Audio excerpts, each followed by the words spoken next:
going to wing it because I didn't live here.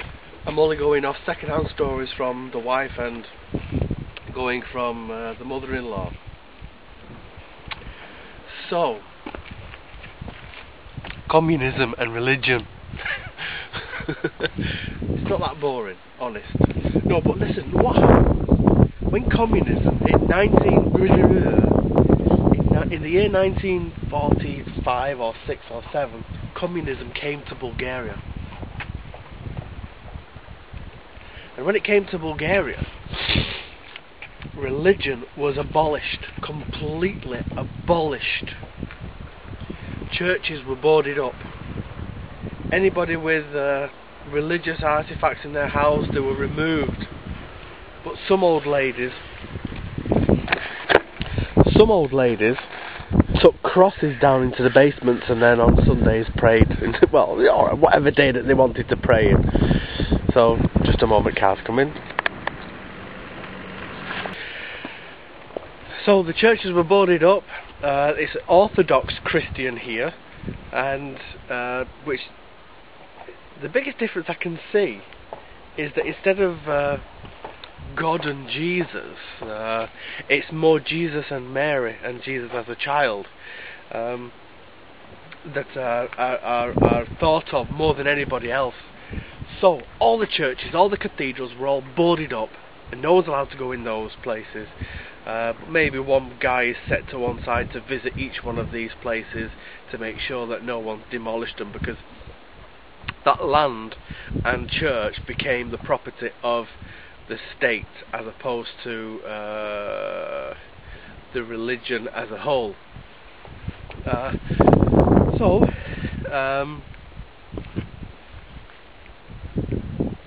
Anything to do with religion was completely abolished, and if you was found to be doing any kind of worshipping, then you would have been sent to a camp.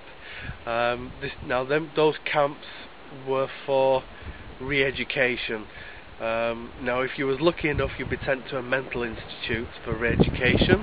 If you wasn't lucky enough to be sent to a mental institute, you would have gone to an actual working camp, where you probably could have spent out the rest of your days. And if you're spending it with actual crazy people, then it's possible that you could end up a little bit crazy yourself. Until sometime after 1989, Christmas was brought back again. The churches were reopened. Priests came from many different countries to come and help. In fact, I do believe that Pope John Paul was a big part of communism falling. Excuse me. So Christmas Day, all of a sudden Christmas Day was brought back because some of the old ladies were actually around before communism. So anybody that's older than 60 or so years will actually remember Christmas. But Christmas was not a day that was celebrated by the Bulgarian people. It was actually the 25th of December was a normal working day. Everybody went to work just as though, you know, it was a Tuesday afternoon in the middle of the year. And although Father Christmas was, who is, actually I think is a saint, isn't he? Saint Nicholas. But although his memory lived on, it lived on via New Year's Eve. So Father Christmas came down your chimney or had a magic key on New Year's Eve. Imagine that.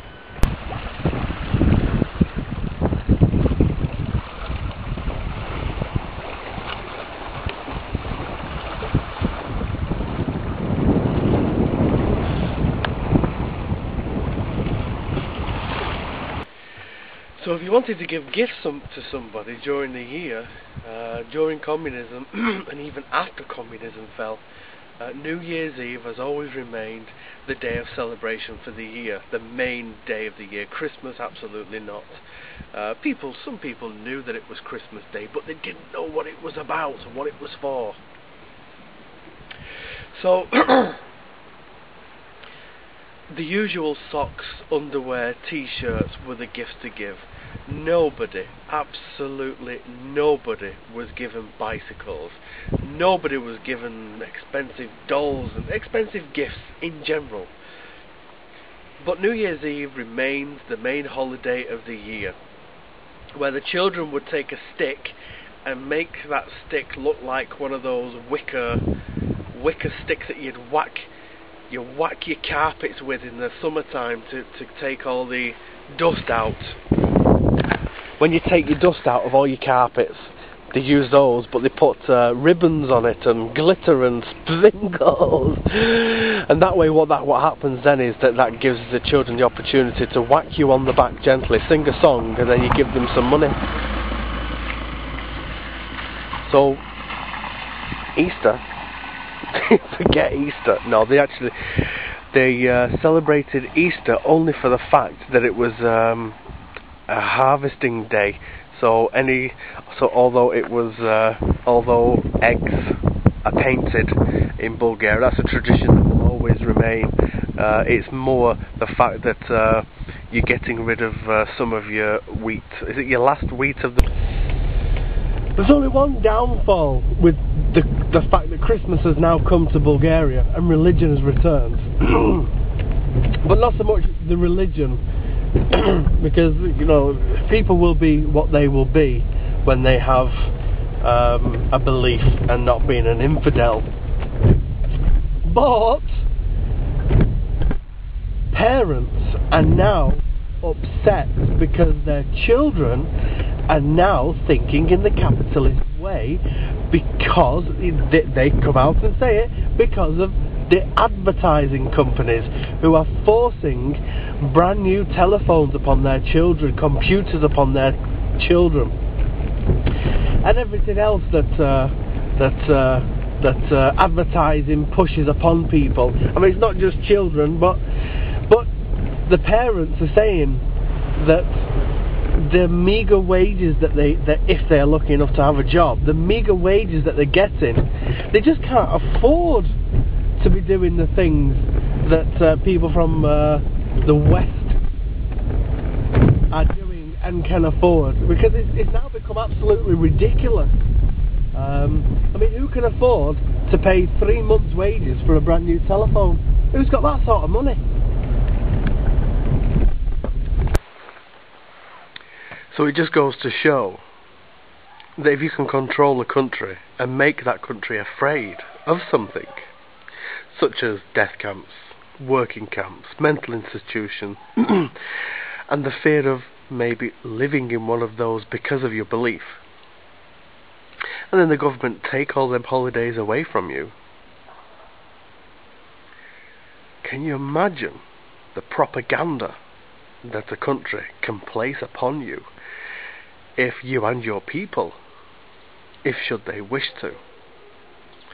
Communism works very well, very, very well. But no matter what society you live in, there's always somebody who wants more, much more. Just like China, they've been the communist country, China. They are trading with the outside world, and what's number one? Well, it's not number one, but everything is done within their own society, within their own country. Here in Bulgaria, you could be put in prison if somebody gave you a pair of Levi's during communism, because they're not made in Bulgaria. They're not made by communist hands. So therefore you would go to prison.